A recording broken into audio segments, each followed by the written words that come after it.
नमस्ते बच्चों। तो आज हम स्टार्ट करते हैं अपना लेसन नंबर 4। आई होप आपको वीडियोस अच्छी लग रही होंगी, पसंद आ रही होंगी। तो प्लीज़ यदि वीडियोस आपको कंफर्टेबल लग रही हैं, यूजफुल लग रही हैं, तो मैं ये चाहती हूँ कि आप लोग उसको इग्नोर ना करते हुए मुझे अच्छे अच्छे कमेंट कीजिए, जिससे मुझे पता चल सके। ठीक है, लाइक कीजिए, शेयर कीजिए और सब्सक्राइब करवाइए अपने स्टूडेंट से, अपने साथियों से, क्योंकि आप लोगों ने तो कर ही रखा है, जो बच्चे देख रहे हैं इन क्लासेस को। ठीक है, कोई भी प्रॉब्लम आपकी इन क्लासेस के अंदर हम रहने नहीं देंगे। पूरी कोशिश हम करेंगे कि आपकी छोटे से छोटे डाउट को भी हम क्लियर करा सकें, न्यूमेरिकल प्रॉब्लम्स आप तक पहुंचा सकें, थ्योरी डेरिवेशन सब कुछ अच्छे से क्लियर करा सकें। बाकी यदि थोड़ी बहुत प्रॉब्लम रहती भी है तो वो इस वजह से रहेगी क्योंकि अभी आप 10th क्लास को छोड़कर 11th क्लास में आ चुके हो, 3 लेसन आप कंप्लीट कर चुके हो अपने। तो अब आप समझ गए होंगे कि 10th का लेवल और 11th का लेवल दोनों में ही साइंस का लेवल इतना ज्यादा डिफरेंट है कि यदि एक छोटी सी बकेट है तो दूसरा पूरा का पूरा समुंदर है। इतना तो समझ में आ गया होगा। अब आप बकेट से निकलकर समुंदर में जा रहे हो तो मतलब अथाह ज्ञान बोलते हैं ना जिसको, ज्ञान की कोई कमी नहीं है और जितना ज्ञान लोगे उतना ही कम है आपके लिए। ठीक है, लेकिन हम एक छोटे से मैटर की बात कर रहे हैं, ओनली क्लास 11th की बात कर रहे हैं, तो उसको आपको अच्छे से अच्छे नंबरों से पास कराने के लिए हम अपने पूरे प्रयास करते रहेंगे। हम बात कर रहे हैं लेसन नंबर 4 की। बच्चों एक बात और कि जैसे हिंदी मीडियम में तो ये हम स्टार्ट कर ही चुके हैं और आप लोगों ने कभी देखा भी होगा कि बहुत लॉन्ग आवर्स की क्लासेस, उससे क्या होता है कि यदि आपका एक वीक का जुगाड़ हो जाता है, 1-1.25 घंटे की क्लास यदि आपकी हो जाती है तो लगभग ये मानिए कि 4 दिन का काम आपका हो जाता है। फिर आपको दोबारा दोबारा क्लासेस जाके देखने की जरूरत नहीं होती है। वो 1-1.25 घंटे क्लास आप एकदम से चलाइए और उसको पढ़ते रहिए, उसको 3-4 दिन रिवाइज कर लीजिए। उससे क्या होगा, एक मैटर एक दिन की क्लास के अंदर आपको मिल जाएगा, 4 दिन की क्लासेस आपकी कंप्लीट हो जाएंगी। ठीक है, तो टाइम मैनेजमेंट आपको करना है। मैं आपसे जो भी क्लासेस लूंगी एक भी क्लास छोटी नहीं होगी, सारी क्लासेस लॉन्ग होंगी। उनको कैसे मैनेज करना है वो आपको देखना है। ठीक है, क्योंकि अब हम नहीं चाहते कि बहुत सारे पार्ट हो जाए हैं एक चैप्टर के, तो उन पार्ट्स को ढूंढने में बहुत समस्या आती है। तो अब हम यही करेंगे। वैसे तो प्लेलिस्ट बनाने का विचार है हमारा, धीरे धीरे चलना है बेटा, क्योंकि ये सारा काम मैं अकेले कर रही हूँ, पूरा फुल सेटअप है नहीं है। कभी कभी तो आपको मेरी फेस दिखाई देता होगा, कभी यहाँ प्रॉब्लम आती होगी, तो उसके लिए मैं आपको पहले ही बता चुकी हूँ। यूट्यूब पे जब भी आप वीडियोस देखते हो तो 3 डॉट आते हैं, वहां पर आपको क्वालिटी मैनेज करनी होती है। तो उस क्वालिटी में आप बिल्कुल फुल क्वालिटी कर देना, आपको वीडियो एकदम क्लियर दिखाई देगी। ठीक है, ध्यान रहेगी ये बात। वीडियो अच्छे से देखनी है तो आपको उसकी क्वालिटी को बढ़ाना पड़ेगा। क्वालिटी को आप पहले ही 480 या 720 जो भी होता है आप अच्छे से कर दीजिएगा, तो आपको वीडियो एकदम साफ दिखाई देगी। क्योंकि ऑटो पे जब हम कर देते हैं तो कभी तो वो 120 की फ्रीक्वेंसी पकड़ता है, कभी 360 की, उससे काम नहीं चलेगा। ठीक है, तो बेटा ये अकेले मैनेज करके पूरा सेटअप हमारा खुद का है, कोई भी एक्स्ट्रा इसमें एफर्ट हमने नहीं डाला है। ठीक है, तो अब हम बात करते हैं motion in plane. Motion in a plane,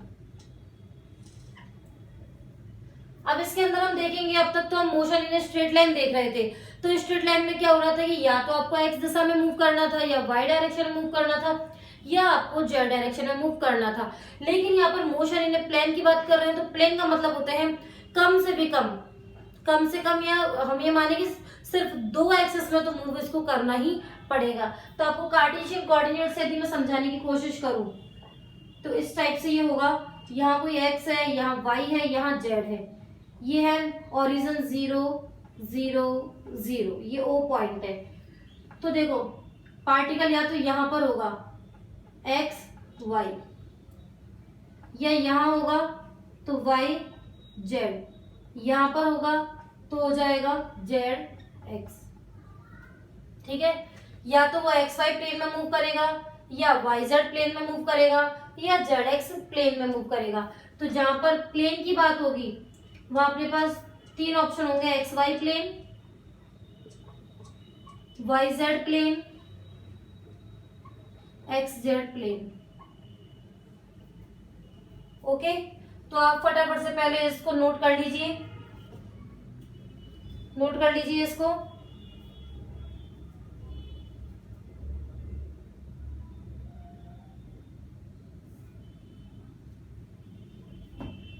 okay, note कर लिया। अब हम अगला टॉपिक पढ़ेंगे बेटा। अब मैं ये हटा रही हूँ, ठीक है, लेसन नंबर 4 वगैरह, क्योंकि अब हमें बोर्ड स्पेस की बहुत जरूरत है। अगला टॉपिक है scalar and vector. 10th class में आप पढ़ चुके हो। स्केलर क्वांटिटी क्या होती है? देखो, दो चीजों से हम किसी भी फिजिकल क्वांटिटी को रिप्रेजेंट करते हैं। दो चीजें कौन कौन सी होती हैं? एक तो होती है मैग्नीट्यूड और एक होती है डायरेक्शन। तो यदि मैं स्केलर की बात करूं तो इसके अंदर ओनली मैग्नीट्यूड होता है, डायरेक्शन नहीं होती है। और यदि मैं वेक्टर की बात करूं तो इसके अंदर मैग्नीट्यूड प्लस डायरेक्शन दोनों ही होती हैं। समझ में आ गई बात? तो स्केलर क्वांटिटी कैसी क्वांटिटी हुई? स्केलर क्वांटिटी एक ऐसी क्वांटिटी होगी जिसके अंदर मैग्नीट्यूड तो हो लेकिन डायरेक्शन ना हो, ठीक है। वेक्टर क्वांटिटी एक ऐसी क्वांटिटी होगी जिसके अंदर मैग्नीट्यूड भी हो और डायरेक्शन भी हो। इसके एग्जांपल के लिए हम बात करते हैं जैसे कि डिस्टेंस, स्पीड, ठीक है, मास, ओके। यदि वेक्टर की बात करेंगे तो बहुत सारे ऑप्शन है अपने पास, जैसे displacement, velocity, acceleration, force, work, ये सब कुछ इसके अंदर आता है। तो हेडिंग डाल दीजिए स्केलर एंड वेक्टर। उतारना चाहो तो ये उतार लो, डेफिनेशन में अभी आपको लिखवा देती हूँ। लिखिए scalar quantity,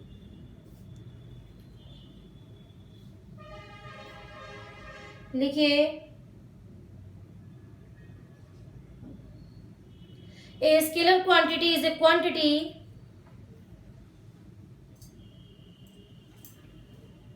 which have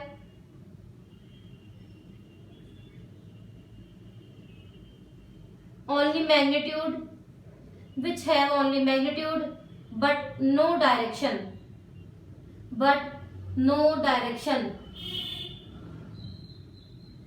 example लिख लीजिए इसके। Distance, mass, speed, etcetera.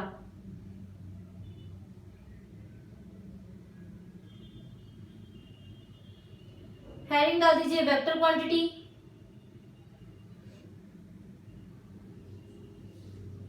A vector quantity is a quantity. A vector quantity is a quantity that has both a magnitude and a direction.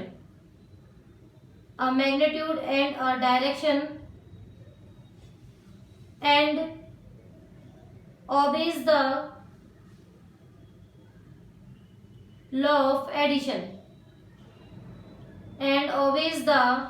law of addition. Example लिखिए। Velocity, displacement, acceleration, जिसमें value मतलब negative और positive दोनों आती है ना, वो। जैसे मास है, मास में ओनली पॉजिटिव वैल्यू आएगी, नेगेटिव। कभी सुना है कि इसका मास -5 किलो है, तो ये स्केलर है।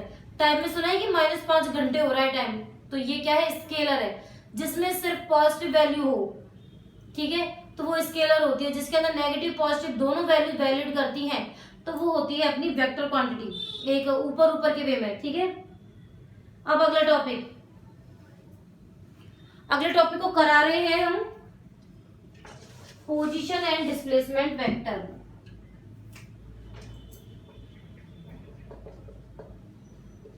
पोजीशन एंड डिस्प्लेसमेंट वेक्टर क्या होता है? ये position and displacement vector. Position और डिस्प्लेसमेंट तो आप जानते हो, ये वस्तु यहां रखी है, ये व्यक्ति यहां जा रहा है, ठीक है, तो ये तो पोजीशन है। ये इस डायरेक्शन में है, ये उस डायरेक्शन में, ये सब पोजीशन है।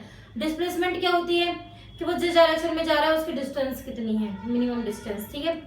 तो अब हम यहाँ पे स्केलर की बात अब हम बिल्कुल भी नहीं करेंगे। अब जितनी भी बातें की जाएंगी वेक्टर के ऊपर की जाएंगी, ठीक है। वेक्टर के ऊपर हमें बातें करनी है। तो बेटे इस टॉपिक के साथ साथ आपको आगे के 1-2 टॉपिक भी मैं करा देती हूँ, जिससे आपको आसानी रहे, वो उस टाइम पे आपको नहीं पढ़ना पड़ेगा, थर्ड लेसन के अंदर ही है और वो है भी इसी का पार्ट, तो हम इसी के साथ उसको पढ़ेंगे। ठीक है, हर किसी का अपना अपना तरीका होता है, मैं इसको इसी के साथ पढ़ाऊंगी। तो पोजीशन वेक्टर में देखिए, पोजीशन को हम डिपेंड ये आर वेक्टर से दिखाते हैं।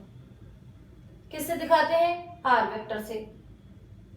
अब देखिए R vector is equal to होगा, डायरेक्शन कितनी होती है, चलो पहले डायरेक्शन देख लेते हैं।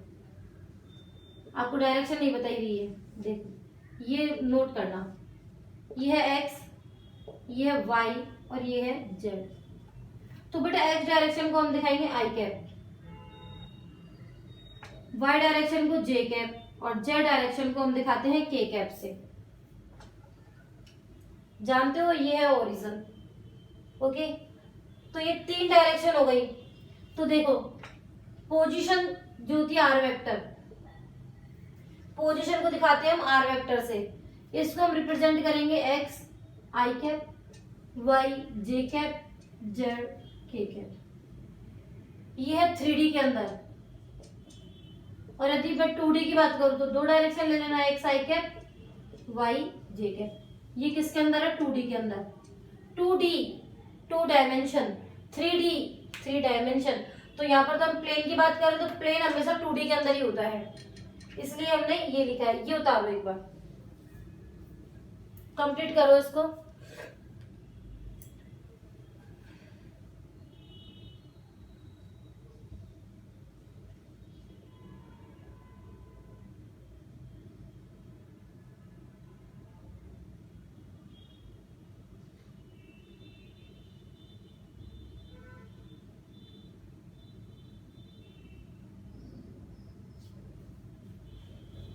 ठीक है, अब देखिए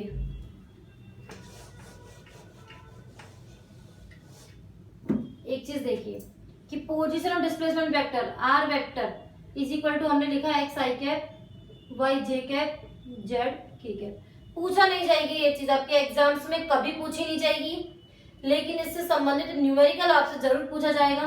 तो ये तो बेटा पोजीशन वेक्टर हो गया। यदि मेरे को इसका मैग्नीट्यूड निकालना है तो एक्स का स्क्वायर, वाई का स्क्वायर और जेड का स्क्वायर करना पड़ेगा। ठीक है, तो ये उतार लो साथ में मैग्नीट्यूड। यदि 2 दे रखी हो तो 2 का करना, जेड 0 हो जाएगा। ठीक है, अब ये जेड अलग नहीं है, आप ये वाला जेड लिख सकते हो, कंफ्यूज मत होना। अगली हेडिंग हम लिखते हैं वेलोसिटी वेक्टर। वेलोसिटी वेक्टर, तो वेलोसिटी वेक्टर कैसे निकालेंगे? हम जानते हैं V vector is equal to क्या होता है? D R vector upon D T. D upon D T ये हो गया X I cap, Y J cap, Z K cap. तो वी वेक्टर होगा D X upon D T I cap, D Y upon D T J cap, D Z upon D T K cap. हो गया ये इस type से। तो इसको हम क्या लिखेंगे? V vector is equal to V X I cap, V Y J cap, V Z K cap. और मैग्नीट्यूड क्या निकलेगा इसका? वी एक्स का स्क्वायर, वी वाई का स्क्वायर, वी जेड का स्क्वायर। नोट कर लीजिए वेलोसिटी वेक्टर के लिए ये form.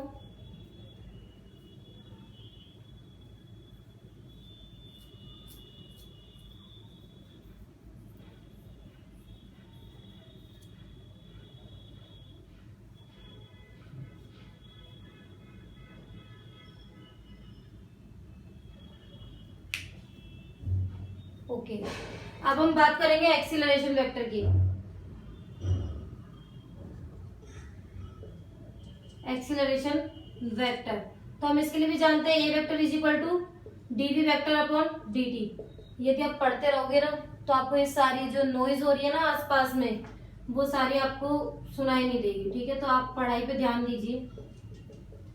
We Y J cap, V Z K cap, D V X upon D T I cap, D V Y upon D T J cap, D V Z upon D T K cap. तो ये vector कितना हो गया? A X I cap, A Y J cap, A Z K cap. और magnitude के लिए हम क्या करेंगे, ए एक्स का स्क्वायर, ए वाई का स्क्वायर, ए जेड का स्क्वायर। नोट कर लीजिए इसको।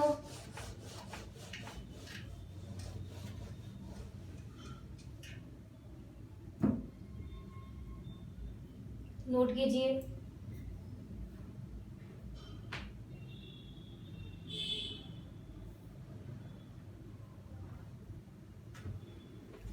नेक्स्ट यदि मैं बात करूं फोर्स वेक्टर की, एफ इज इक्वल टू क्या होता है, एम ए वेक्टर। तो एफ इज इक्वल टू क्या हो जाएगा, M A X I cap, A Y J cap, A Z K cap. आप सोच रहे हैं मैम करें क्या हम, ये तो बस ऐसे ही आता जा रहा है। हाँ तो बेटा इसको मैं बोल रही हूँ ना, थ्योरी कभी भी एग्जाम में नहीं पूछी जाएगी इसकी, बट इसका न्यूमेरिकल में क्या यूज है ये आपको बहुत जल्द पता चल जाएगा। ये हो गया एफ एक्स आई कैप। ये बस फैक्टराइजेशन करवाए जा रहे हैं आपसे कि इसके अलग अलग डायरेक्शन में कैसे फैक्टर्स बनेंगे, ठीक है। और ये यहाँ पर कंप्लीट है, फोर्स वेक्टर लिखने के बाद ये यहाँ पर कंप्लीट हो गया है। नोट कर लीजिए। अब यदि बुक के अकॉर्डिंग आप देखोगे तो आपको सिर्फ पोजीशन डिस्प्लेसमेंट वेक्टर दिखेगा, ये सब बाद में दिखेंगे, तो बाद की वजह मैंने ये अभी आपको करा दिया है।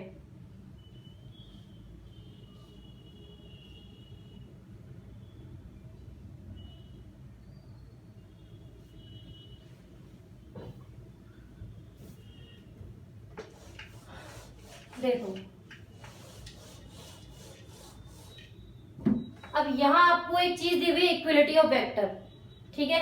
बट यहाँ पर मैं आपको इक्विलिटी ऑफ वेक्टर ही नहीं पढ़ाऊंगी, दो तीन चीजें एक्स्ट्रा पढ़ाऊंगी जिससे आपको चीजें पता चले, ठीक है। तो यहाँ पर एक तो हम पढ़ेंगे equal vector. Equality of vector यही है, इक्वल वेक्टर, फिर ऑपोजिट वेक्टर।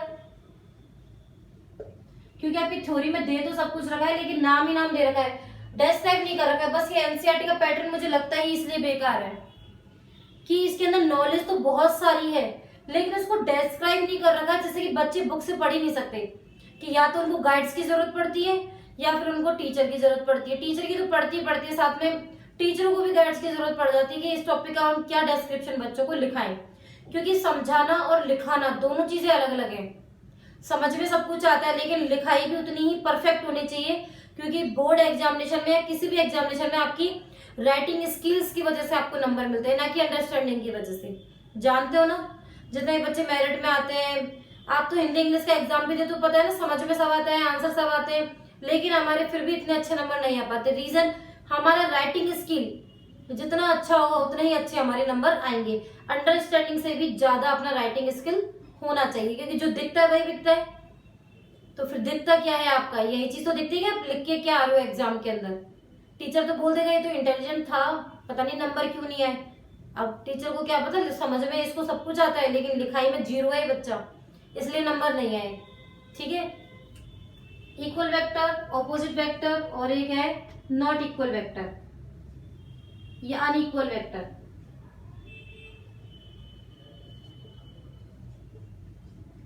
तो सबसे पहले हम बात करते हैं इक्वल वेक्टर। इक्वल वेक्टर होता क्या है, दो आपको मैंने बताई थी, किसी भी चीज किसी फिजिकल क्वांटिटी को रिप्रेजेंट करने के मैग्नीट्यूड और डायरेक्शन। इक्वल वेक्टर के अंदर मैग्नीट्यूड प्लस डायरेक्शन दोनों सेम होनी चाहिए। अगर दोनों सेम नहीं है तो ये अनइक्वल वेक्टर है, और यदि दोनों सेम है तो ये इक्वल वेक्टर है। एग्जांपल के लिए देखो, ये है ये वेक्टर और ये है बी वेक्टर, मैग्नीट्यूड भी सेम है, मतलब कि जितना मान है, और डायरेक्शन भी सेम है। तो इक्वल वेक्टर के अंदर सबसे जरूरी बात यह है कि दोनों के दोनों ही मैग्नीट्यूड और डायरेक्शन सेम होने चाहिए। तो हेडिंग डाल दो equal vector.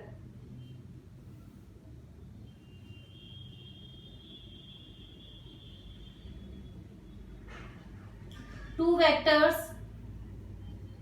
vectors capital A and capital B, two vectors capital A and capital B are said to be said to be equal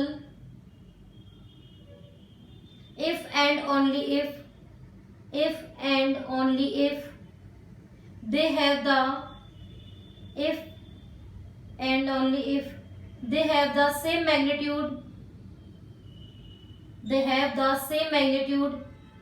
and the same direction.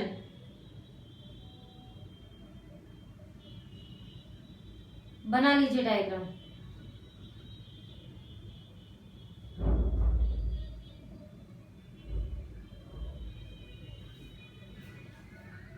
Opposite vectors.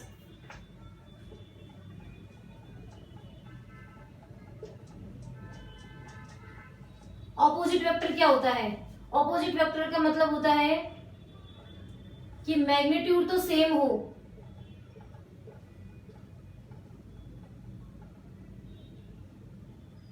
But direction opposite हो. एक की east तो दूसरे की waste. Unequal नहीं, दोनों की जो डायरेक्शन है वो एक दूसरे के अपोजिट हो. एक इस डायरेक्शन में तो दूसरा इस डायरेक्शन में, तो इसको हम बोलते हैं ऑपोजिट वेक्टर. ठीक है, बिल्कुल ऑपोजिट है डायरेक्शन में. तो लिखिए हेडिंग डाल के opposite vector.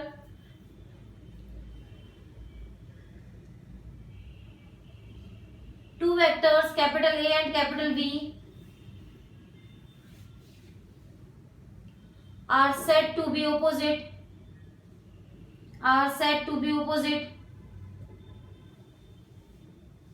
if and only if they have same magnitude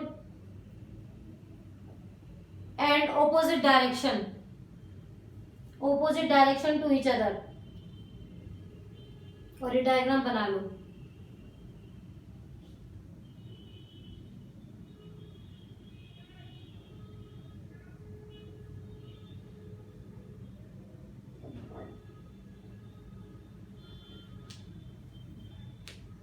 heading डाल दीजिए अनइक्वल वेक्टर.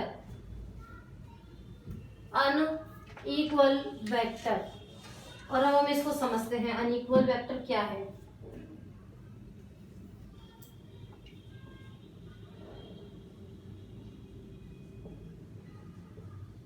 तो देखो अनइक्वल वेक्टर क्या होता है, तीन टाइप से समझाएंगे इसको.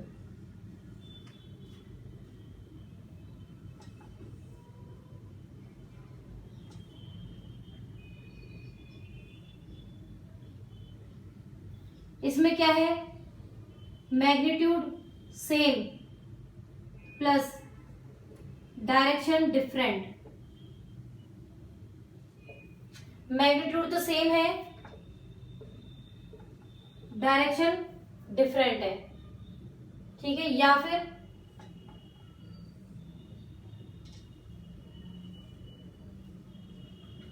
Magnitude different plus direction same, तब भी ये अनइक्वल है. इसमें magnitude plus direction both different. समझ में आ गई बात कि या तो मैग्नीट्यूड सेम हो, डायरेक्शन अपोजिट नहीं सॉरी डायरेक्शन डिफरेंट हो. ठीक है, या फिर मैग्नीट्यूड डिफरेंट हो, डायरेक्शन सेम हो, या दोनों ही अलग अलग हो. तो ये क्या हो जाएगा, अनइक्वल वेक्टर. तो लिखिए हेडिंग डाल के two vectors capital A and capital B are said to B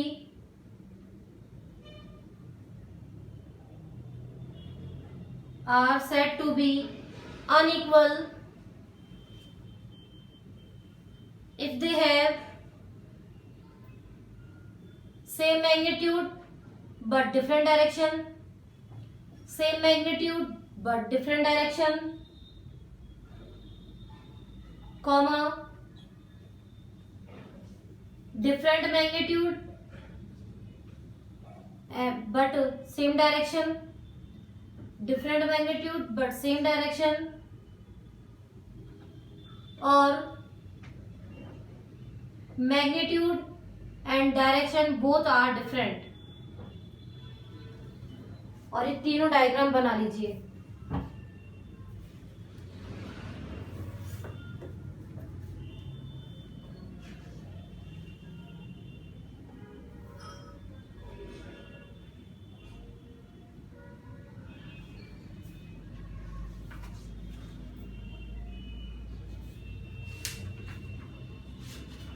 बना लो डायग्राम तीनों अच्छे से।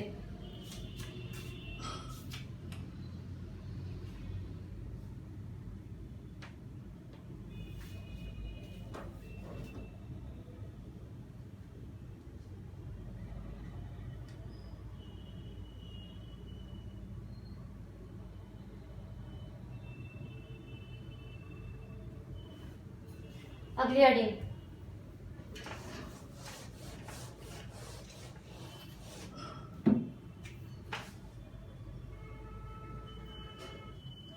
Multiplication of vector by scalar number. Multiplication of vector by scalar number. तो वेक्टर्स हम कोई मान लेते हैं, वेक्टर्स में ये है 2i कैप, या फिर क्या मानोगे आप 6i कैप, ठीक है, ये है। अब ये कोई दूसरी क्वांटिटी आपको दे रखी है लैम्डा 3। अब हमें क्या करना है, मल्टीप्लाई करना है आर वेक्टर और लैम्डा। तो क्या करेंगे 3 6i कैप कितना हुआ। स्केलर वाली चीज को तो आप मल्टीप्लाई करना भी जानते हो, डिवाइड करना भी जानते हो ना ये चीजें। तो इस टाइप से ये हो जाएंगी, ठीक है। तो सबसे पहले तो आप यही चीज उतारो और 1 सेकंड रुको। होगा क्या कि यदि यहाँ पर ये 6i कैप है और मल्टीप्लाई करना है 3 से, यहाँ पर लैम्डा कितना है 3, तो पता है मल्टीप्लाई करके क्या होगा 18i कैप। कि जो रिजल्ट होगा यहां पर लिख सकते हो, रिजल्ट में मैग्नीट्यूड इंक्रीज हो जाएगा प्लस डायरेक्शन सेम रहेगी। डायरेक्शन सेम रहेगी ना, आई कैप है तो आई कैप ही है, जे कैप होगी तो जे कैप, सिर्फ मैग्नीट्यूड बढ़ जाएगा क्योंकि मल्टीप्लाई कर रहे हैं 6 की जगह 18 हो जाएगा, इंक्रीज हो जाएगा, ठीक है। तो ये पूरा उतार लीजिए।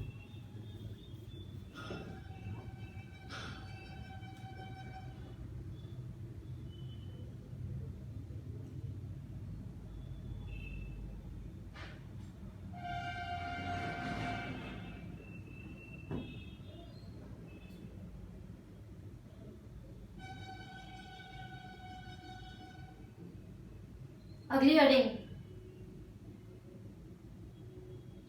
Addition and subtraction of vectors. Addition और सब्ट्रैक्शन या addition and subtraction of vectors.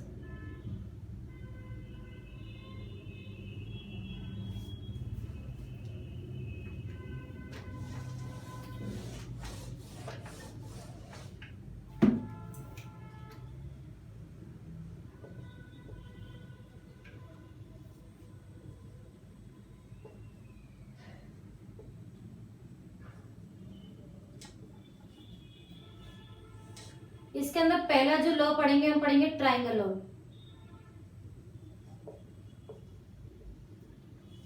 अब ये क्या है ट्राइंगल लॉ? ट्राइंगल लॉ क्या बता रहा है? तो सबसे पहले मैं एडिशन वाले की बात करती हूँ। लिखना तो एक ही चीज, थ्योरी तो एक ही लिखने में आएगी, समझने में अलग अलग है। देखो यदि इस टाइप से दो वेक्टर हैं, ये ट्राइंगल है ABC, इसमें दो जो है उनकी डायरेक्शन तो सेम होनी चाहिए, ऐसे और ऐसे, और तीसरे की होनी चाहिए opposite.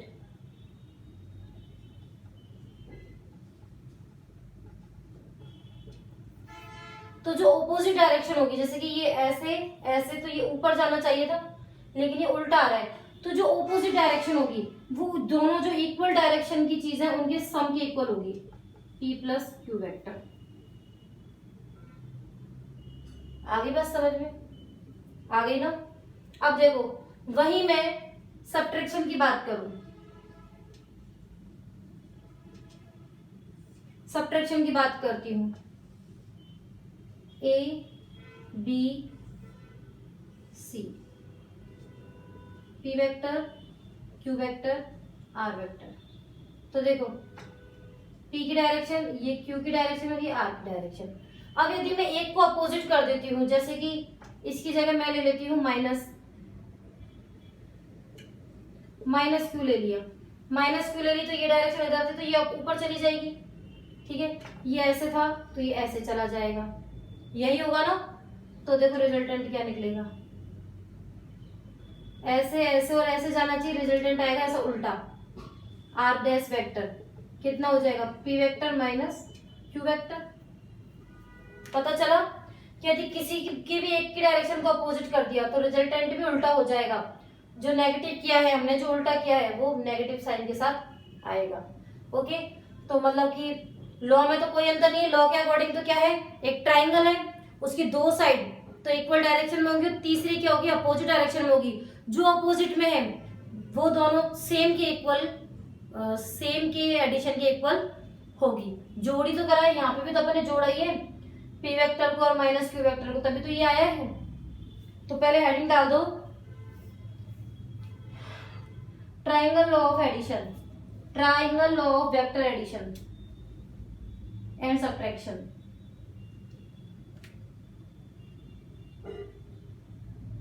According to this law,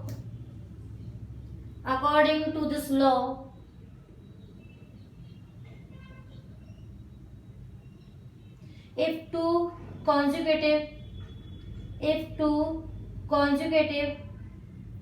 sides in an order of a triangle express two vectors,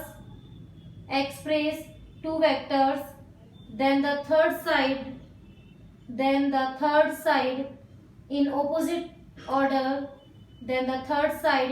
order will express their addition। और ये पूरा उतार लीजिए।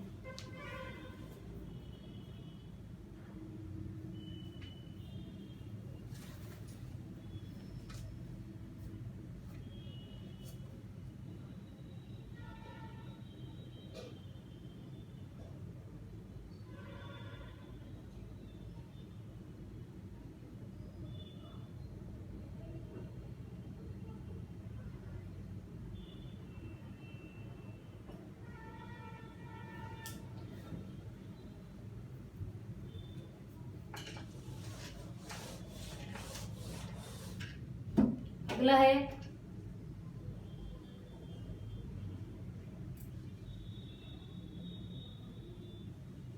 Parallelogram law of addition and subtraction.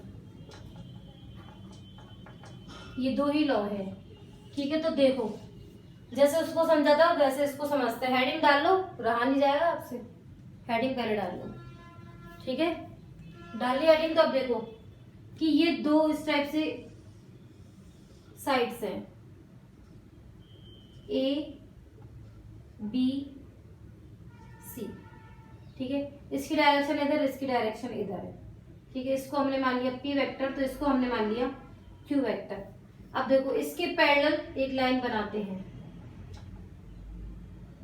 इसकी डायरेक्शन इधर तो इसकी डायरेक्शन भी इधर, फिर इसके पैरेलल एक लाइन बनाते हैं, डायरेक्शन ऊपर है इसके भी तो ये भी ऊपर। ये पी वेक्टर है, पी वेक्टर होगा, ये क्यू वेक्टर है, ये भी क्यू वेक्टर होगा। और ये हमने डायगोनल बना दिए, ये क्या बना दिया हमने, डायगोनल। एक सेकंड रुकिए, एक सेकंड, आप जब तक ये 5-7 लाइनें छोड़ के डायग्राम बना लो।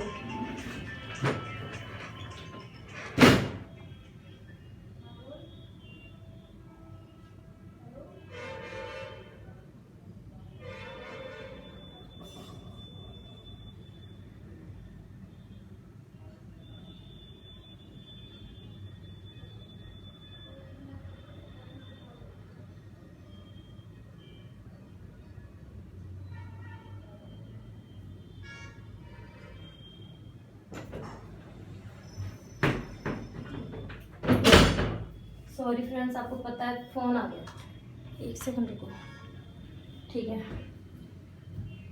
डायग्राम बना लिया होगा आपने, 4-5 लाइन छोड़ के, है ना जब तक, तो चलो ठीक है। अब देखो डायगोनल है ये एडी, है ना। अब देखो एक तो हो गया ये अपर ट्रायंगल और इसको बोलते हैं लोअर ट्रायंगल। तो इन अपर ट्रायंगल, इन अपर ट्रायंगल क्या है, ACD। देखो सेम कौन सी है, ये और ये सेम है, डिफरेंट क्या है, ये आर वेक्टर। तो आर वेक्टर यहां से क्या हुआ, Q vector plus P vector. बेटा हुआ नहीं हुआ, देखो ये तो सेम डायरेक्शन और इसको ऐसे अंदर आना चाहिए था, लेकिन ये ऊपर जा रहा है, तो मतलब ये ऑपोजिट हो गई। ठीक है, इक्वेशन नंबर फर्स्ट। इन लोअर ट्रायंगल, इन लोअर ट्रायंगल बताओ क्या होगा। हाँ, इन लोअर ट्रायंगल, ट्रायंगल लो पहले, ABD, ये अपोजिट है, इक्वल कौन सी है, P और Q, P vector plus Q vector, equation number second. Okay, आगे बस समझ में, from equation first and second. वैसे तो ये यही हो गया, ये सेम है।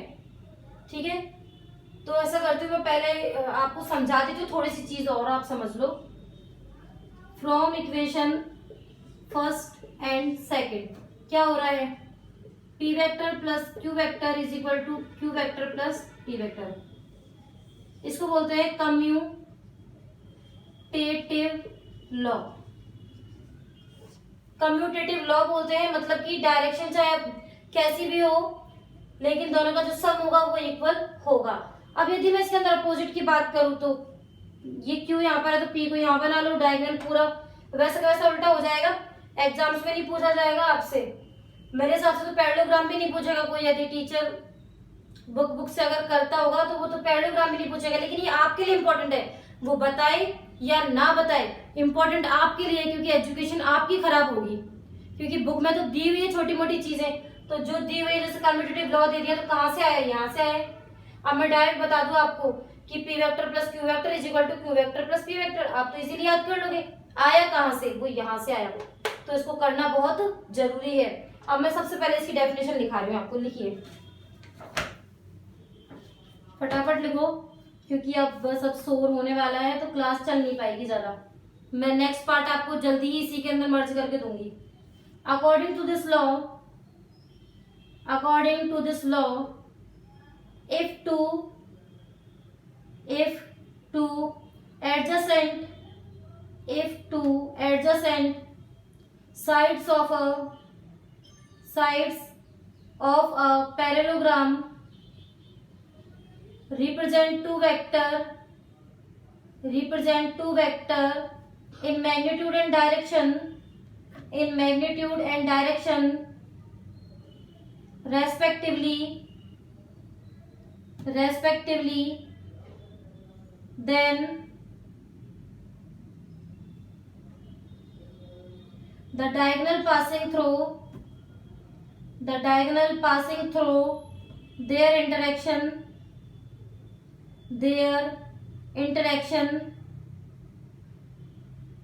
या intersection will represent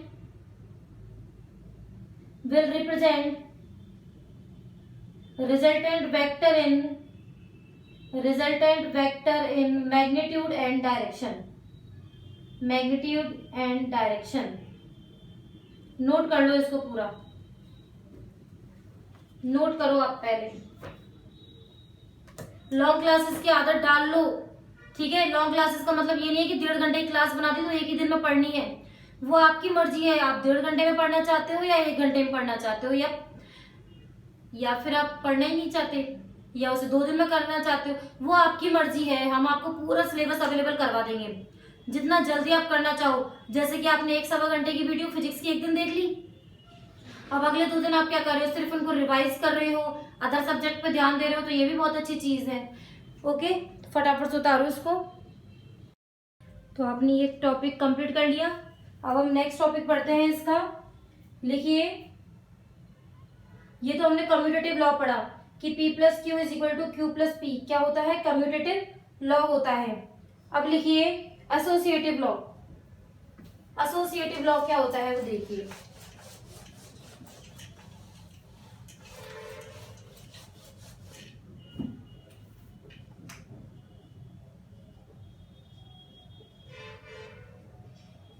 associative law के अंदर होता है कि बेटा ब्रैकेट चाहे कहीं पर भी लगा हो, ए और बी का ऐड करके चाहे सी में ऐड करो, या ए वेक्टर को अकेला छोड़ के पहले बी और सी को ऐड करो और ए को ऐड करो, मतलब ब्रैकेट चाहे कहीं पर भी हो, यदि बीच में प्लस का निशान लगा हुआ है, ठीक है, तो इनकी वैल्यूज पर कोई इफेक्ट नहीं पड़ेगा।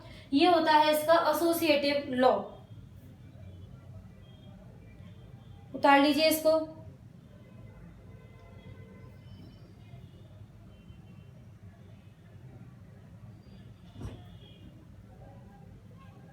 और ध्यान रहे कि ये जो कम्यूटेटिव लॉ था,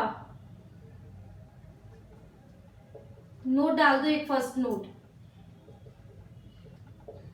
commutative law and associative law are valid only for vector addition, not for subtraction. क्या ध्यान रखना है कि कम्यूटेटिव लॉ, एसोसिएटिव लॉ जो लॉ हैं दोनों के दोनों ये एडिशन में तो फॉलो करते हैं, लेकिन सब्ट्रैक्शन के अंदर ये फॉलो नहीं करते हैं। तो हम इन्हें सब्ट्रैक्शन के अंदर ये दोनों के दोनों लॉ वैलिड नहीं होंगे, इसको नोट कर लीजिए।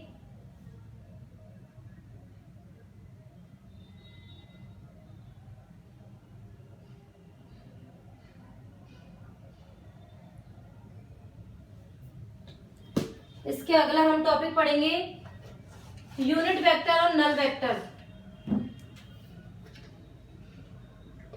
पहला है आपका यूनिट वेक्टर और दूसरा है नल वेक्टर।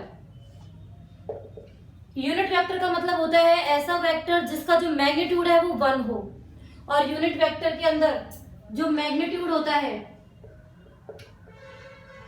वो क्या होता है, 1 होता है, जबकि नल वेक्टर के अंदर मैग्नीट्यूड 0 होता है। नल का मतलब 0। तो यूनिट वेक्टर के अंदर जो मैग्नीट्यूड होगा वो 1 होगा, नल वेक्टर के अंदर मैग्नीट्यूड होगा 0। इसके अंदर डायरेक्शन कुछ भी हो सकती है, और यूनिट वेक्टर एग्जांपल के रूप में यदि देखा जाए तो आई कैप, जे कैप और के कैप, ये तीनों यूनिट वेक्टर है, ठीक है। वही नल वेक्टर की बात की जाए तो इसकी कोई डायरेक्शन नहीं होगी, नो डायरेक्शन। ओके, आगे बात समझ में? तो आप हेडिंग डाल दीजिए पहले null vector. Null vector heading डाल दीजिए और लिखिए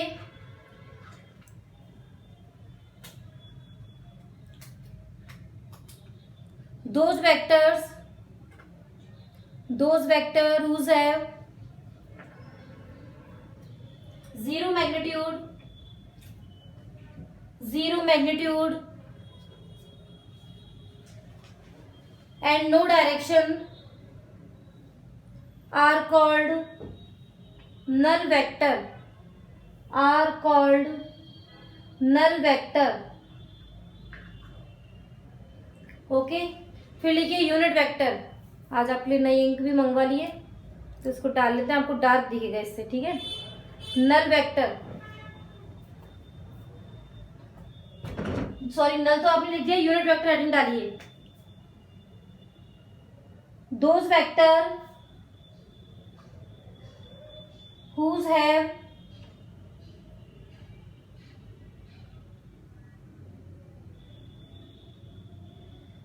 magnitude 1 are called unit vector। और इसके साथ ही इसका एग्जाम्पल आप नोट कर लीजिए, ठीक है।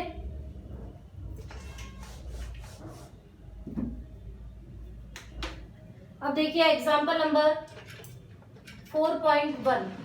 एग्जाम्पल नंबर 4.1 क्या है, देखिए बुक में, rain is falling vertically with a speed of 35 metre पर सेकेंड। कि रेन है फॉल कर रही है 35 मीटर पर सेकेंड की स्पीड से। Okay, wind start blowing after some time with the speed of 12 metre पर second in east to west direction. अभी आपको यहाँ पता है ये है ईस्ट, ये है वेस्ट, ये है नॉर्थ और ये है साउथ, तो डायरेक्शन कौन सी होगी? ये वाली, ठीक है। विंड मतलब एयर, 12 मीटर पर सेकेंड। ओके, फिर क्या पूछ रहा है ये कि जो बस स्टॉप पे खड़ा बच्चा है जो बस का वेट कर रहा है, ये अम्ब्रेला को किस डायरेक्शन के अंदर रखेगा? तो ऑब्वियसली बात है कि सबसे पहले तो इसका मैग्नीट्यूड हम निकाल लेते हैं। मैग्नीट्यूड मतलब ये चीज इसकी निकलेगी। एक सेकंड रुकिएगा, मैं इसमें इंक भर लेती हूँ, पता नहीं क्यों वर्क नहीं कर रही है।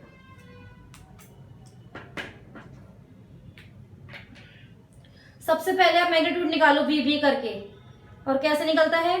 वी आर का स्क्वायर प्लस वी डब्ल्यू का स्क्वायर। निकालिए इससे।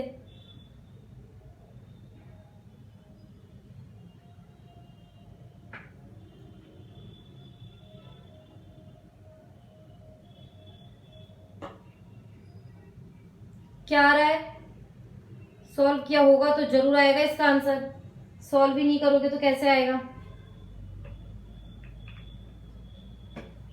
तो देखते हैं।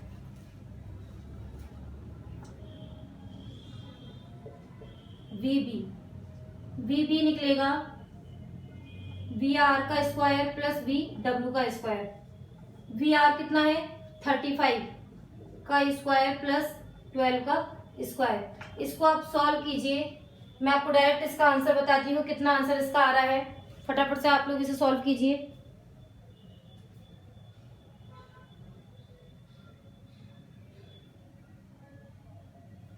बताइए क्या आएगा। और इसके बाद डायरेक्शन भी निकालनी है अपने को। 35 का जो स्क्वायर होता है और 12 का स्क्वायर है, उसको अगर आप टोटल मिलाओगे तो आंसर आएगा 37 मीटर पर सेकेंड। बस ध्यान रहे इसमें डायरेक्शन पूछिए तो हम इसमें टेन थीटा जरूर निकालते हैं। टेन थीटा क्या होता है? या तो लाल बटे कक्का से निकालो या फिर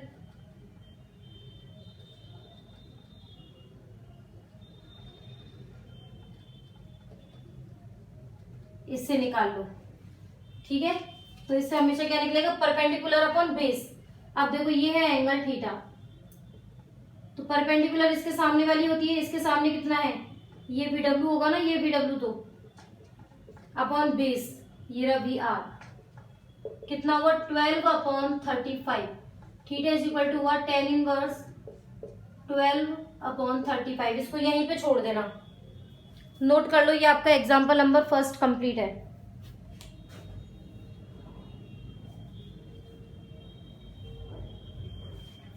ठीक है,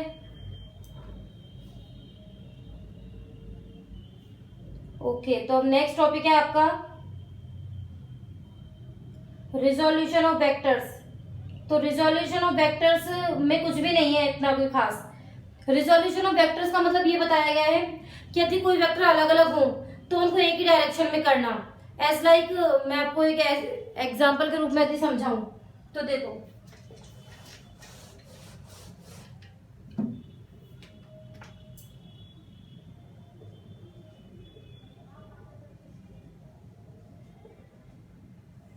रिजोल्यूशन ऑफ वेक्टर क्या होगा? जैसे कि यदि आपको एक ए वेक्टर दे दिया 2i cap plus 3j cap और एक बी वेक्टर दे दिया 3i cap minus I cap plus 2j cap. अब रिजोल्यूशन के लिए मतलब इनका ऐड करना है अपने को, तो क्या होगा? 2i cap plus 3j cap plus minus I cap plus 2j cap. तो इसमें आई वाली इक्विटी को एक करना, ये रहा एक तो 2i और एक है माइनस आई, टोटल मिला के कितना हुआ? आई कैप। ये है 3i कैप और ये है प्लस 2j कैप, तो टोटल हुआ 5j कैप। तो ये होता है इसका रिजोल्यूशन। ओके, तो आप नोट करके उतारना चाहो तो उतार लो इस टॉपिक को, क्योंकि बेसिक ये किसी काम का नहीं है आपका topic.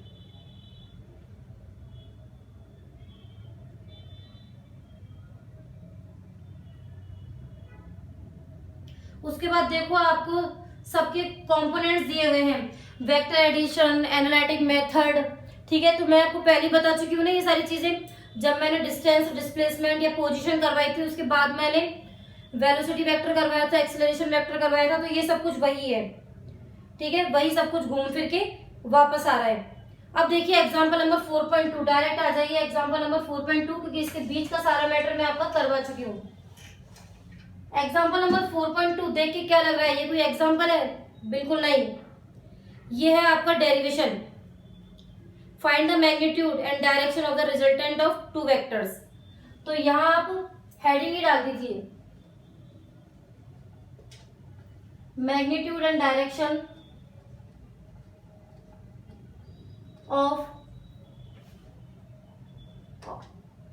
of the resultant of two vectors।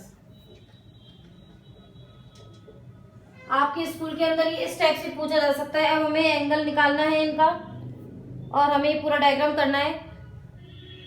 अब देखिए डेरिवेशन तो हम स्टार्ट करेंगे, उससे पहले इसका एक डायग्राम बनेगा, ठीक है। डायग्राम देखो इस टाइप से होगा, एक पैरेललोग्राम लेना है आपको।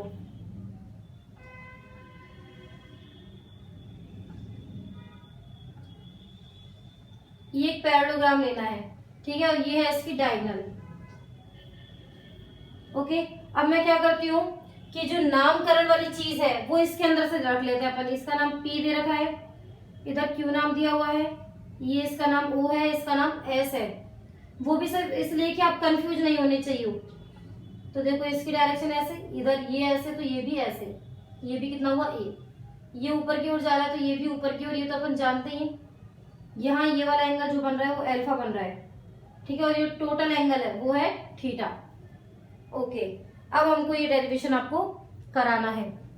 तो देखिए यहां से उसको हम थोड़ा सा आगे बढ़ाएंगे इस पॉइंट तक, इस एंगल का नाम देंगे हम थीटा, ठीक है। और एक काम और करना है, यहां पर इस पर परपेंडिकुलर खींचोगे आप M, और ये एंगल होगा 90। बनाइए इसको एक बार, इस पूरे डायग्राम को एक बार बना लीजिए आप। बिना इस डायग्राम के काम नहीं चलेगा। ये जो नाम मैंने देख देख के लिखे हुए हैं, आप चाहो तो इन्हें अपनी मर्जी से भी लिख सकते हो। मर्जी से तब लिखना जब आपने डेरिवेशन थोड़ा दिल से किया हो, मन से दिमाग लगा के किया हो। अगर रट रखा है अपना डेरिवेशन तो ये चीजें भी अच्छे से याद कर लेना कौन सी चीज क्या है। अब डेरिवेशन स्टार्ट करते हैं। देखिए in triangle ONS, Pythagoras theorem लगाइए। OS का स्क्वायर, ये पूरी क्या है, R है, ये पूरी, ठीक है, ये पूरी R है। OS का square is equal to OP का स्क्वायर, सॉरी ON का स्क्वायर प्लस NS का स्क्वायर, इक्वेशन नंबर फर्स्ट, ठीक है। But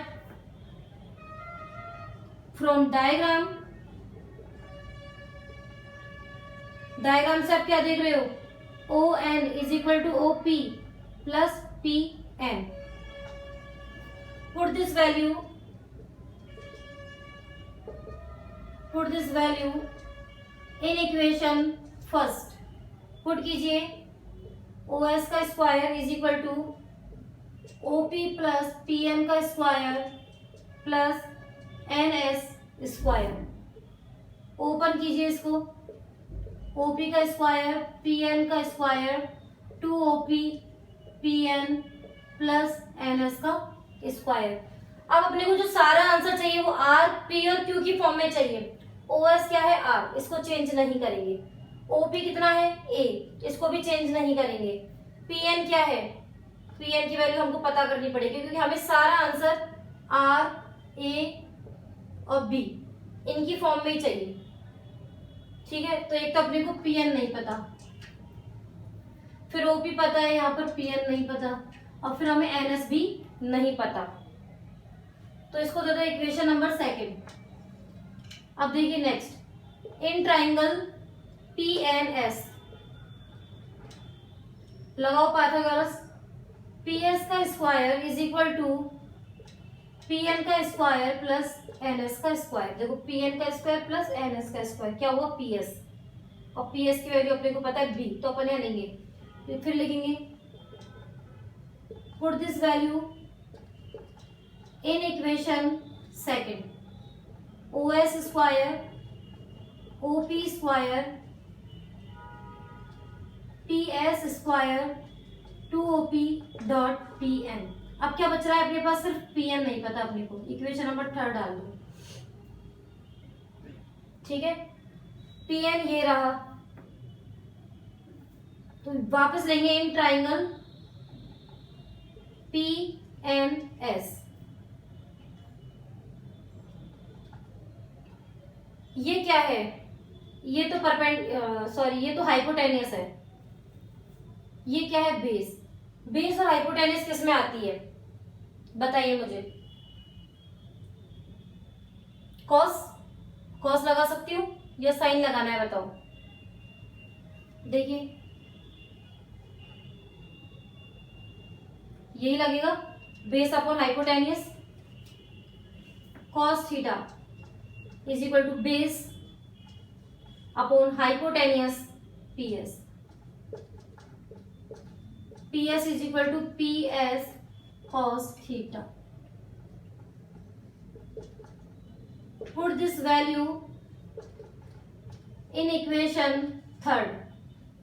OS square is equal to OP square PS square 2OP dot PS dot cos theta। ठीक है, तो सबसे पहले तो आप इन सबको उतार लो, जिससे कि इसको इरेज करके फिर मैं यहाँ से वापस स्टार्ट करूँ, क्योंकि विजन थोड़ा सा कम है। आप ध्यान रखना, क्वालिटी को बढ़ा लीजिए, आप पहले से ही अपने स्क्रीन पर क्वालिटी को बढ़ा लीजिए, जिससे आपको वीडियो अच्छे से दिखाई दे साफ साफ।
देखिए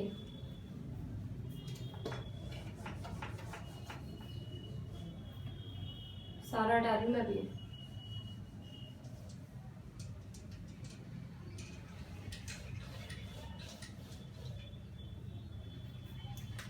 यहाँ क्या आएगा, OS की जगह R का स्क्वायर, OP की जगह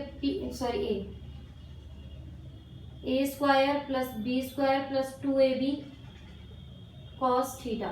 वैल्यू पुट करिए अपन ने, तो देखो R कितना आया, under root A square plus B square plus 2AB cos theta.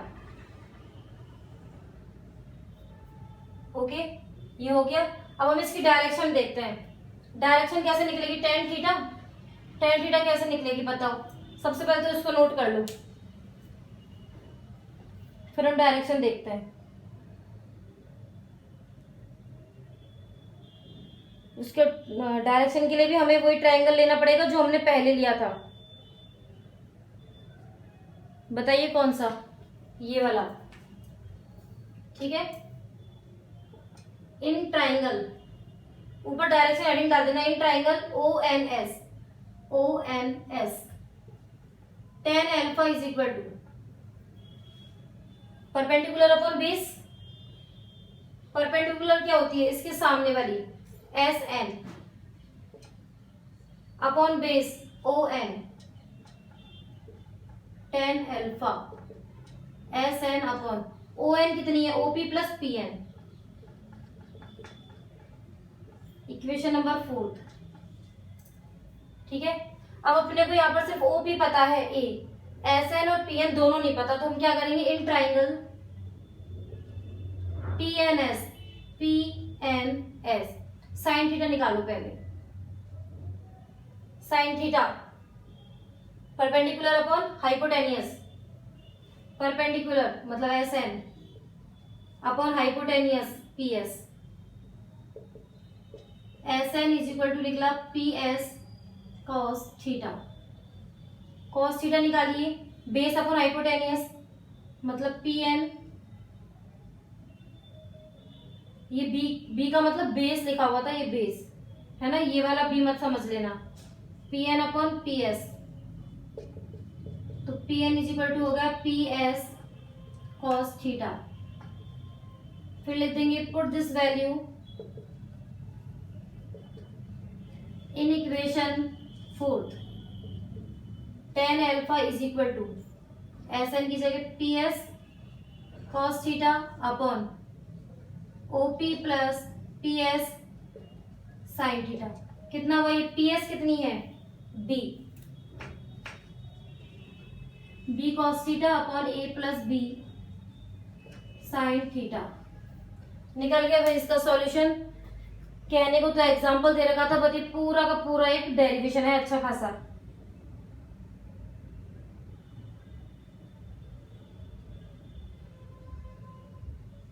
Note कर लो इसको।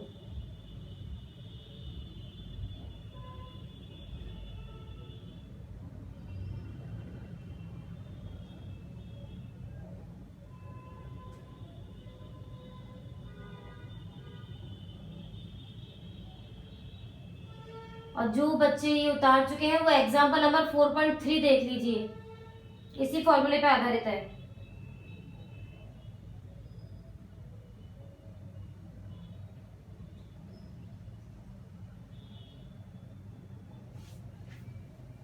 Example number 4.3।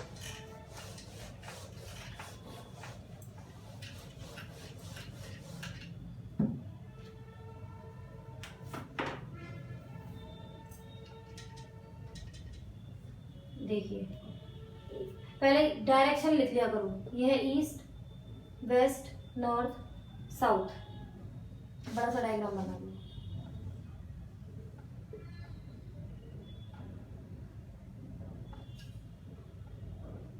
Okay, a motor boat is racing towards north.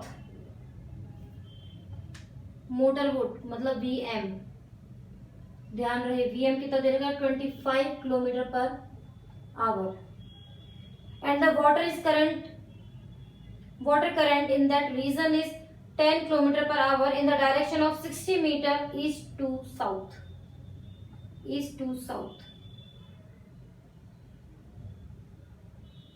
Water 10 kilometer per hour.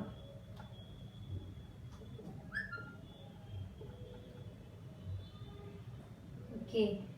Find the resultant velocity of the boat. Resultant velocity चाहिए, तो इन दोनों के बीच का हमें सबसे पहले एंगल चाहिएगा। एक सेकंड, अपन ने एक मिस्टेक कर दी है। ईस्ट ऑफ साउथ दे रखा है, मतलब कि जो ये दे रखी है ना, एक सेकंड, ये यहां से 60 डिग्री दिया हुआ है, तो ये वाला एंगल निकालो सबसे पहले। ये कितना हुआ, 120। कितना हुआ ये, 120। तो बस अब इसका रिजल्टेंट ही तो निकालना है हमको। कितना होगा, VM का स्क्वायर प्लस VW का square plus 2VM VW cos theta. VM कितना है, 25 का स्क्वायर प्लस 10 का square plus 2 into 25 into 10 cos 120,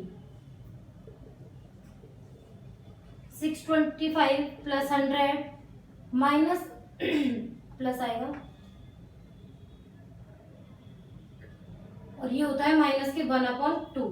अब आप इसको सॉल्व कीजिए, किलोमीटर पर आवर में ही इसका आंसर आएगा। ओके, किलोमीटर पर आवर में ही इसका आंसर आपका आएगा। नोट कर लीजिए इसको पूरा।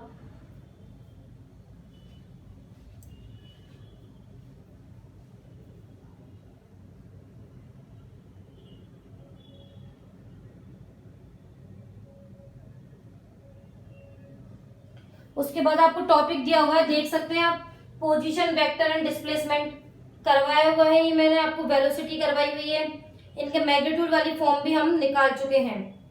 तो ये तो सारा कंप्लीट है, कुछ भी नहीं करना है इसके अंदर से। हाँ, हम क्वेश्चन जरूर करेंगे। एग्जाम्पल नंबर 4.4 हम क्वेश्चन नंबर करेंगे। Example number 4.4। Sorry friends, sorry बच्चों।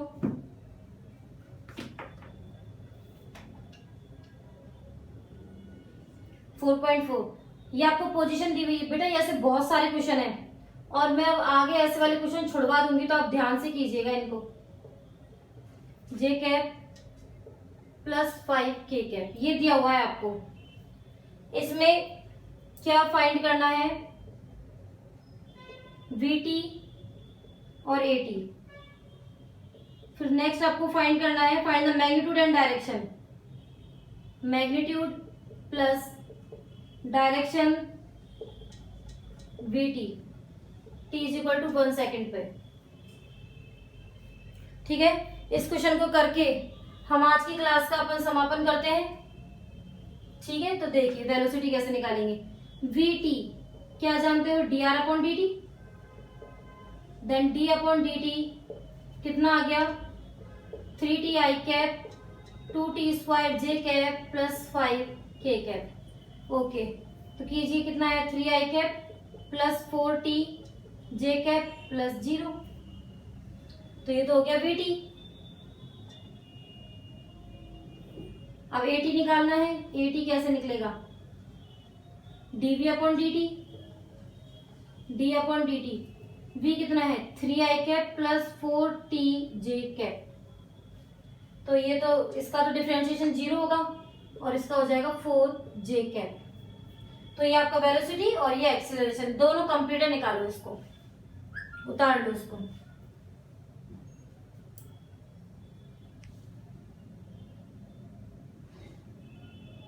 बिल्कुल जी, आंसर बिल्कुल सही आ रहे हैं।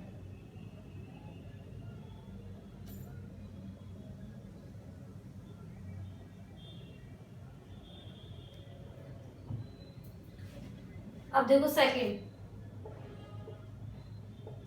t इज इक्वल टू 0 पे निकालना है।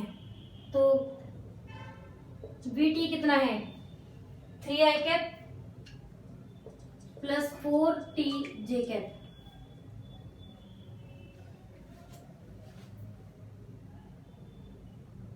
ठीक है, यही है ना?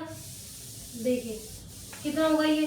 3i कैप प्लस, ये तो 0 ही हो गया। t इज इक्वल टू 1 पे पूछा है क्या?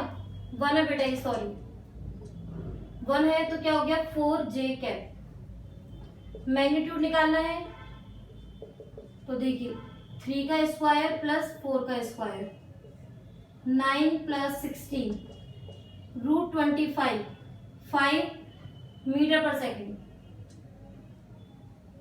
और डायरेक्शन चाहिए V Y upon V X. V Y कितनी है? 4 और ये कितनी है? 3। तो थीटा इज इक्वल टू हो गया tan inverse 4 upon 3। Very good. और ये अपना कंप्लीट है, साथ ही अपनी आज की क्लास भी कंप्लीट है। एटलीस्ट ये आपकी 1 आवर्स की वीडियो बनी होगी। तो 1 आवर्स की जब आपकी क्लास ले ली है तो आराम से आप 4-5 दिन बैठ के इसको देखिए। और जो बच्चे जल्दी देखना चाहते हैं वो जल्दी देख लीजिए, कोई प्रॉब्लम नहीं है। इसको लाइक, शेयर और सब्सक्राइब कीजिए।